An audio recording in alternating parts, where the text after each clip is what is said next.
Hello guys, eto na naman po kami. Katulad nung naipangako ko sa inyo nung nakaraang video namin, nakaraang vlog namin, itutur ko kayo doon sa palengke na kung saan hanapin natin yung sikretong butas papunta doon sa murang lagusan sa palengke.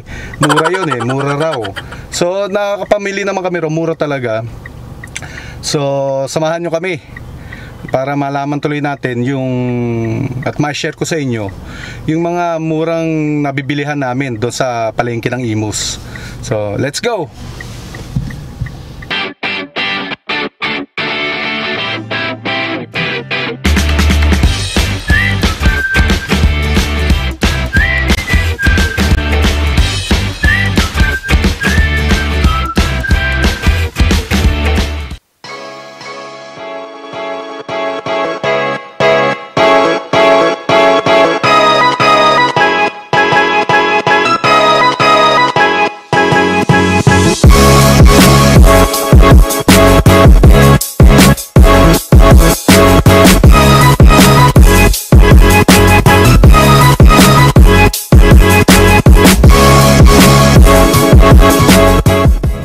Guys, eto na tayo. Tayo kasalukuyang bumibiyahe pumunta dito sa Imus ng palengke.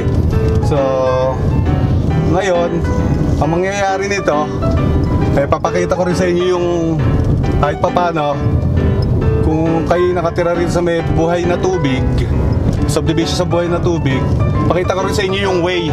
Ay alam, medyo pasensya na kahit di kami nakapaglinis ng salamin ng sasakyan, medyo kulabot malikabok okay lang yun. So sige, samahan nyo na kami.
Pasok tayo ng palengke ng Imus, pinakaunahan. Samahan nyo ako. Kami.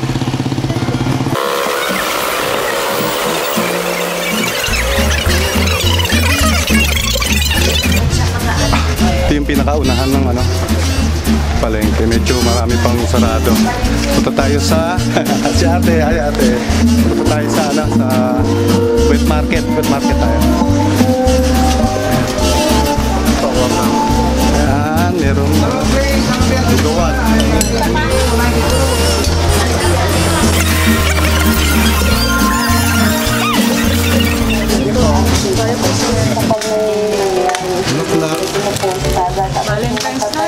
Valentine's na nga pala, no? Honey, thank you!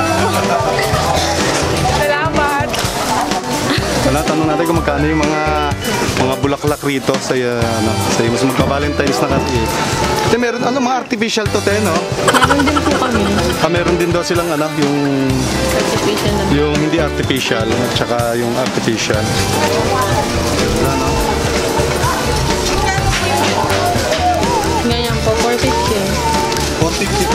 po, overbooking. Ito po, totoo ba to? Artificial din. Hindi, totoo. Opo, fresh po yun. Fresh to. Fresh yan. Magkano yung mga ganyan, te? 350 na pambenta namin ngayon. 350 ha? Yes po.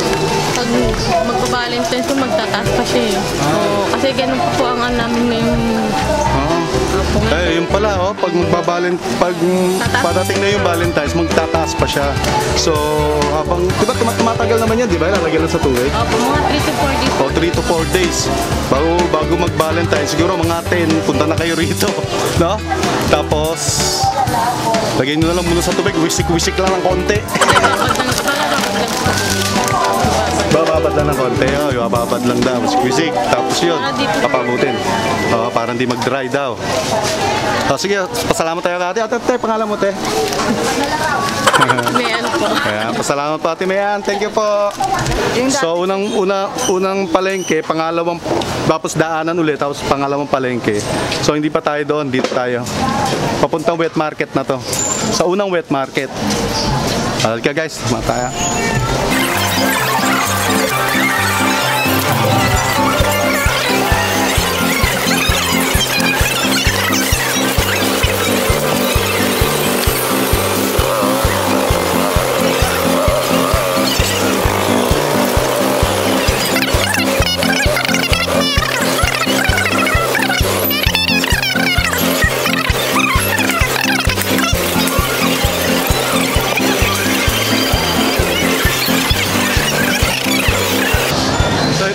Wet market.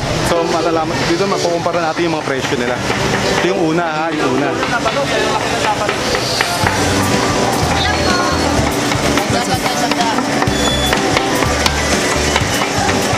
Ikot lang tayo ni. Ikot lang tayo.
Market. Medyo ang daming tao umaga kasi eh. Ano mga? Magkano po sa bago? Sa liempo? 260 po liempo. 260. So 260 yung presyo ng liempo rito. 240 sa laman. 240 sa laman.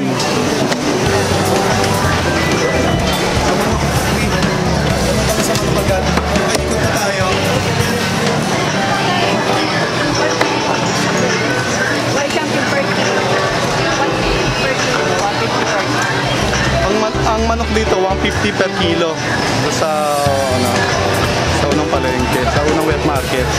So 150 per kilo ng manok po yun sa buo.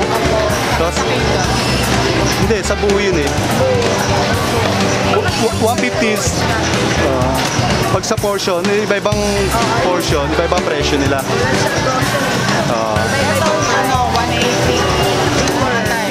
Nakay nila 180. So ito yung sinasabi ko sa inyong unang wet market. Yun yung presyo ha, tandaan yung presyo. So dito tayo ngayon sa mura-mura. Pasok tayo.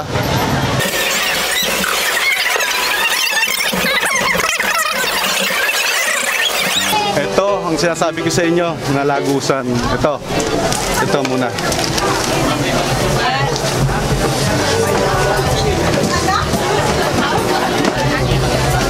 Ilaw? Sa akin pala yung gano'n lang yan. Narado ka daw. Para maganda mo. Magkano sa isang buo? 130. 130 po kilo sa buo. Yun, makikita nyo ang diferensya. Though 150 yung kilo ng buo, dito kuya 130. Ito, isang buong manok, kilo ng buong manok, 130 lang. So though 150, 130. So malaking diferensya.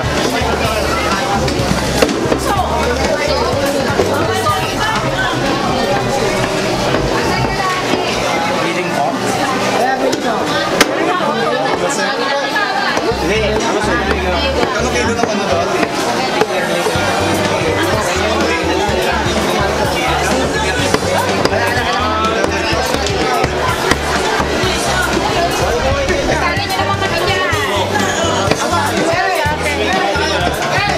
Sali mo sa Tayo kay Joseph. Magdodokumentary ba kayo? Oo eh. Sir, wala nga. Ubus na agad paninda rito eh. Wala ka ng liempo. Wala na. Magkano presyo ng liempo sa'yo? 30. O, nakita nyo, dito 230, doon 260. So, napakalaki talaga ng diferensya. O, minsan pa, 270 raw doon. So, maganda talaga kung dito kayo mamalengke. Dito kay Joseph, pinakamura. Hindi nagmumura.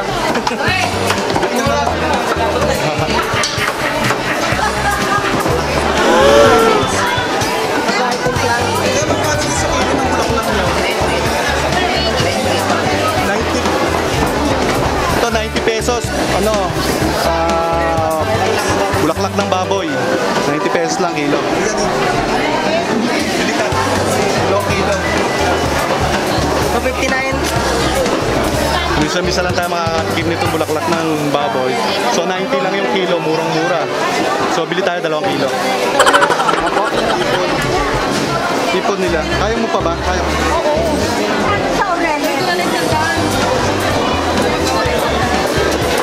Hirap. Sikip, daming tao.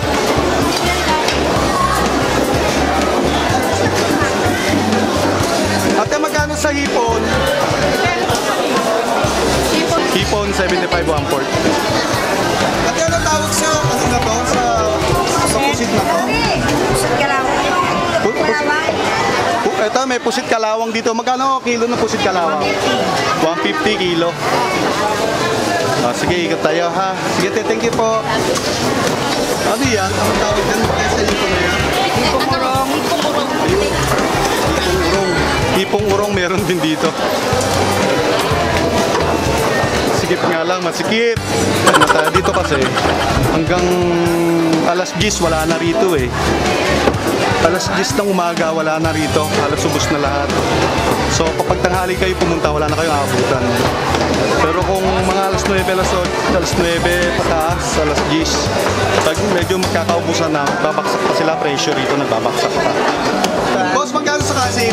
Kasi 200. So dito 200 yung kasim. okay na, Ben? 2 kilo. Mas kasim nga 2 kilo. So bili na tayo ng kasim dito 2 kilo. So ipapatapa na lang namin. So dito kasi pwede mo rin kapag bumili ka, ipagayat mo na sa mga gustong gayat mo. Para hindi ka na mahihirapan syempre pag sa bahay. Luto na lang, lutuan mo na. Sir, pagkano sa baka mo?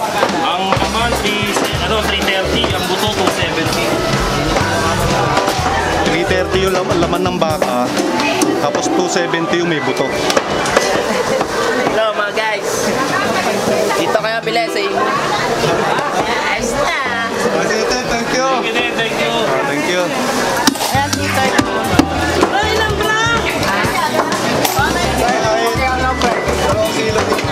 Dalawa? So, 230 yung kilo ng liempo.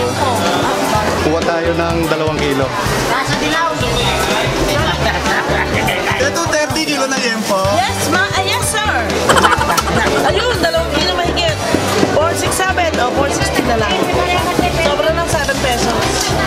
Dito kay ate, mura na. Nakakatawad pa. Okay, may tawag na ako pa.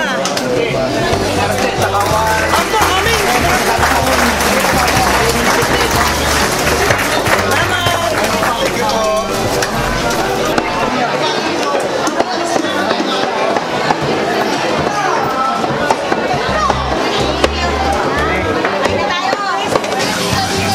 Bilang kami rito kay ate na ano. Bibilang kami ano, yung murang ano lang. Murang pisit charon. Pero ang sarap. Kuya. Ano kay ate yun? Ilang bilat? 30 lang. 30 pesos. Ganito. Kumpara mo sa mall to. Diba? O kumpara mo sa mall, talagang ano, malaki, mababang presyo. Dito yan, dito kay ate. Hanapin nyo lang, pagkalabas natin, kanan side to. Pagkalabas natin, kanan side, hanapin nyo lang. Ayun pa yung may laman. Mga tatlo. Ito daw may laman. 70 Magkano pesos yung na. ganyan, may laman? 70 pesos na. 70. Ay, yung 70. Laman yun. Okay na ako rin sa 30 eh. Masarap na kasi ngayon eh. Babae nga. Pero pala silang may laman din, tingnan nyo. At hindi. Ito, may laman din siya, ano, 70 pesos daw. Pero talagang may laman pala, oh. May laman siya. Focus mo. Focus mo. Okay na? 70, ate. Nalante, tatlo. So, 90 lang. Sa mo, oh, ang dami. Pang Saudi sa mga munggo yan.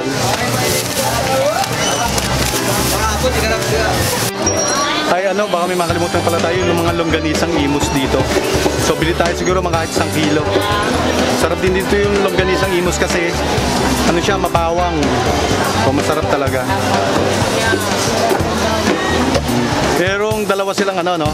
May dalawang flavor doon na isang matamis, isang may maraming bawang naman. So bili tayo longganisang imus. Isang matamis, isang adobo. So, bili tayo ng itlog. Dito tayo sa pinakamalaki nila, yung jumbo. Magkano tayo ang isang tray? 190. So, 190 lang yung isang tray. Kuha tayo dito. Anong gulay ang bibili natin? Peche, Baguio. Yung Pechay Baguio. Samahan nyo namin dito kasi may gulay rin dito sa may gilid dito. So, mura rin talaga. So, Pechay Baguio, bili namin. Ito, dito naman yung pinakamurang gulay talaga. Ito 65. Doon yung mapapansin nyo. Ano, 80 ang kilo. Dito 65 lang. So, andito talaga yung pinakamurang mga gulay. Dito sa place na to. Ayan. Pero guys, nakita nyo. Nakapagod din, ano eh. Jogging ka ba? Para ako nag-jogging. Hindi ako makapag-vlog masyado. Kasi sobrang daming tao, nagsisiksikan talaga. Tsaka, naingay siya. So, yung gusto ko talagang... Yung mga gusto ko talagang kuhanan, hindi ko nakuhanan eh. Kasi, hindi naman pwedeng isiksik ko yan na ang daming, di ba, bumibili. Makabala sila. Saka... Hindi konti pa yun. Oo eh, medyo mas magaga pa kami ngayon, mas kukunti pa mamaya-maya, mas madami. Pero doon, 9 ng umaga hanggang 10, mas bumaba pa presyo roon. Katulad ng mga alimasag, mga ibang mga seafood, baksak presyo talaga. Kung matitsempuhan nyo na mas mga 9 to 10 kayo pupunta at meron pa, tindan doon, talaga binabaksak na nila presyo. So mga 11, wala na talaga roon eh. 10, 11, wala na talaga. Mas maraming tao kapag halos mga madaling araw dun sa lumang palengke kasi talagang maraming bumibili doon kasi mas mura nga doon. Ngayon, pagdating gantong tanghali na, kukunti na yun yung naabutan natin. Mas kukunti na yan. Oo. Kasi mas maraming bumibili doon. Katulad nakita nyo naman kanina, pagpunta natin halos wala nang laman yung mga paninda nilang mga karne doon. Pero ang dami pa rin tao, di lalo na pag umaga, ang madaling araw talaga. So mas madaming paninda, mas madaming ubod, ang dami naman tao. Hirap talaga. So uwi na tayo muna. Tapos pakita namin sa inyo yung mga pinamili namin. Tapos tingnan natin kung nakamagkano tayo. Manami. Alas ka na, sir. Aha. Yay. Boss. Salamat ha. Thank you, boss. Ha? Ingat.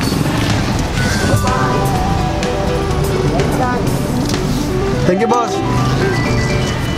Ayun, nakabalik na tayo sa bahay namin. Ngayon, ipapakita namin sa inyo yung mga pinamili namin. Yung mga pinamili namin, yung mga kailangan lang namin nitong linggong to. Kung aabot siya ng isang linggo. Basta yung importante lang yung pinamili namin. So,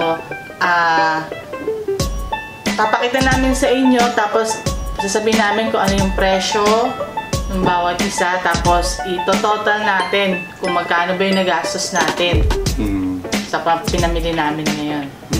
So, simulan na natin, ha? Pero pasensya na nga pala kayo, hindi ako masyadong nakapag-vlog ng mabuti kasi sobrang nakita nyo naman, sobrang dami talaga ng tao eh. So, dami sobra talaga.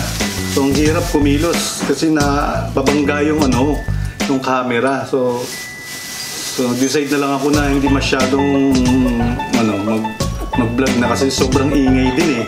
Halos parang ewan ko, maririnig yung audio ko eh doon sa mic. So, simulan na natin eh. Nahin natin longganisa. Longganisa. So, itong longganisa, ano to? Ang longganisa ay 260 yung kilo. 260 kilo. Ito yung longganisang imot. Marami itong bawang.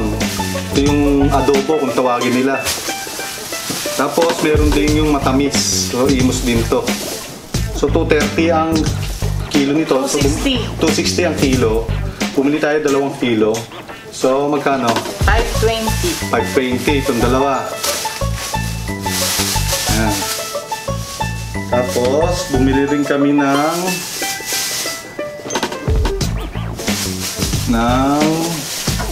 baboy, liempo. Ang liempo ay 230 ang kilo. 230. So, 2 kilo itong binili natin, no? Kung mapapansin nyo, guys, nagtanong ako roon ng kilo ng liempo doon sa unang tinignan natin. Sa dalawa kasi may wet market doon, magkasunod lang. Magkasunod siya. So yung unang wet market, medyo mahal doon talaga. Yung pangalawa sinuro ko sa inyo na yung papasukin Kalyeon na yun, doon yung mas mura. Halos lahat talaga doon mas mura kumpara dito sa mas naunang wet market. So itong liempo is 230 doon sa unang wet market na dinaanan natin, 260 nung nagtanong tayo, di ba? So ang laking diferensya, 30 pesos per kilo ang diferensya. So saan ka na? Maglalakad ka lang ng konti, di ba? So, yun. Magkano yun? 460 ang 2 kilo. 460, 2 kilo. So, may binili rin tayong kasim. Pinatapan niya na to doon. So, kapag bibili kayo, pwede nyo nang gaya to, kaya patagtag kung ano yung gusto nyo tagtag. Para hindi na kayo mahirapan sa bahay. Linis na lalagay sa ref, tapos luto. Ilang kilo to? 2 rin? 2 rin. Magkano ang kasim doon? 200. So 200 lang ang kasim doon sa pangalawang, doon sa binilihan nga natin. So talagang mura, 200. So 2 kilo, 400. Ano pa to? Bulaklak yan. So nakita niyo Favorite ko yan. kung makikita niyo sa video, bumili tayo ng makikita niyo to sa video, bumili kami ng sitsarong bulaklak, 2 kilo. So ang 1 kilo is 90. So 2 kilo yung binili namin. So mura. Next. Bali hindi na kami bumili ng manok kasi marami pa kaming manok sa rep. So, nag-decide kaming hindi bumili. Bali, nagtanong na lang tayo, di ba? Ang kilo doon ng manok is 130. Dito sa kabila, 140. 140 ba? Oo. O basta, di ba? Nakita nyo. Makikita naman natin, makikita nyo sa video. Tapos, meron akong, pinakita akong yung doon kayo kay nanay bibili ng chicharon. 30 pesos lang, oh. Ito yung tago 100 sa mall. 30 pesos, masarap to. ilang beses namin tinikman, tinano to, chicharon na to. So 30 pesos, 100 sa mall. Sa kanya 30 pesos lang, so tatlo, 90. 90 pesos, tatlo na. Sarap yung chicharon doon guys, testingin nyo. Tapos, bumili rin kami ng gulay. So ito lang naman yung pagkakain namin, paborito namin. So ano to, yung Pechay Baguio. So, dalawa itong binili namin. Magkano ito ni? 65 ang kilo. Doon sa binilihan ito, pinakita namin yung gulay, di ba? Na pinasukan natin na binila ng na makita nyo sa video. Doon yung pinakamurang gulay. Doon lang kayo bibili. Talagang sobrang mura ron. Lumabas ka lang ng konti, naging 80 na yung kilo, di ba? Oo. Doon lang sa gilid. Nagtanong kami to sa gilid, 80 ang kilo nito. Lalo na rito sa ano to, sa isang wet market. Mas mahal. Doon, magkano lang? 65. 65 ang kilo? 65. So, dalawa, 90. 90 pesos. So, ilang ano to eh, nagit isang kilo man din. Ay, basta. So, 90 pesos itong dalawang tuminan. So, bumili rin kami ng itlog. Itlog.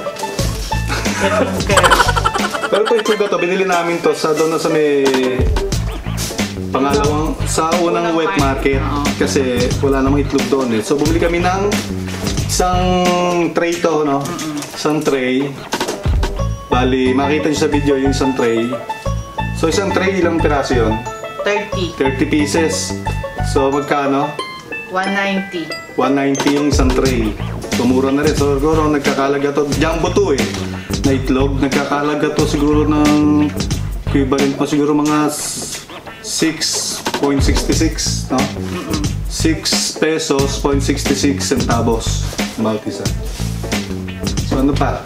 So, itong bigas, bumili na rin kami. Good for, ano to, siguro, lagpas isang buwan namin to, isang buwan kalate. Kasi may inana kaming kumain. So, mga 1 month and a half itong bigas na, kakainin namin. Matagal-tagal. Di na namin naipakita sa inyo sa video kasi talaga guys, nakita nyo naman na sobrang dami ng tao. Ang hirap, pawis na nga ako, hirap na. So, nag-decide kami na hindi na i-vlog yun kasi video kasi ang dami na naming dala. Hindi malaman ko paanong vlog ang gagawin namin kasi ang dami nga naming dala. So, yun. Ito, Magkano bili mo rito? 1,225. Kalahating kaban. 25 kilos. Oo. Angelica to eh. Itong bigas na itong maganda kasi malambot siya, 1:1 lang yung Yung tubig. Okay. So, bali magkano, Honeybes, ang total natin? Plus Pinamalengke. 1, 2, 2, 5. 3,155. Yun, naka 3,155 tayo. So, siguro ito. So, ito siguro itong binili namin na to na iluluto na to. Siguro good for to. But, kaabot to ng 1 week to. Hindi siguro, no? Mga 3 to 4 days Kasi siguro. may mga baon pa yung mga bata dito. So, titignan natin mga... Hindi, basta ito. Ito sa tansya mo. Mga 3 to 4 days siguro, no? Mga 3 to 4 days, aabutin itong budget na to. So, kung hindi mo isasama yung itong bigas sa ulam, Okay. 9. Ulitin natin. 90. 520. 190. lang, no? Kung hindi niya, basta, ngibig, 1,930. 1,930. So, ito, 1,930 lahat. So, yung pinamili namin na mga karne, itlog, gulay, good for 3 to 4 days siguro. Kaya to. Pero kung matipid-tipid siguro, kaya 1 week talaga eh. Kaya naman ng 1 week. So, titingnan natin. So, i-update ko rin kayo kung hanggang saan aabot tong ulam namin na to. Para sa susunod, magbablog naman tayo kung paano mag-budget. Yung pag-budget ng... Yung 1,000 challenge. 1,000 challenge kung saan naaabot talaga. So, yun lang. Hindi So, na rin tayo nakabili ng isda kasi meron pa. Oo, meron pa rin kami isda eh. Hindi na nakita niyo naman presyo dyan sa ano. Basta doon sa kabilang palengke na yon, sa kabilang wet market na yun, sa dulo, mas mura roon. Lahat doon mas mura. Kung ikukumpara mo rito sa mga unang wet market na dinaanan natin. So yun lang, makikita nyo naman yung kung saan tayo. Basta pagpasok nyo ng palengke, sa may paradahan, pagpasok nyo ng palengke, dire-diretso lang kayo. Basta dire-diretso lang, makikita nyo, unang mayroong daanan ng sasakyan doon, isa. Pangalawang daanan ng sasakyan, yun yung sa unang wet market. Pangatlo, is daanan ulit ng sasakyan, tapos diretso pa rin kayo lang doon, dire-diretso. So pwede nyo itanong doon. So guys, okay na. So tapusin na natin tong vlog namin na to. Sana nakatulong din sa inyo kahit na wala sa ayos yung pag-vlog namin. Kasi nga, dahil din sa dami siguro ng tao. So babawi na lang kami sa susunod. So siguro hanggang dito na lang, no? Sarado na natin. Magluluto. Oo, magluluto pa kasi di na namin naisinama yung dalawang bulinggit namin kasi nga tulog pa sila. So hanggang dito na lang. Kaya bigla na lang mawawala.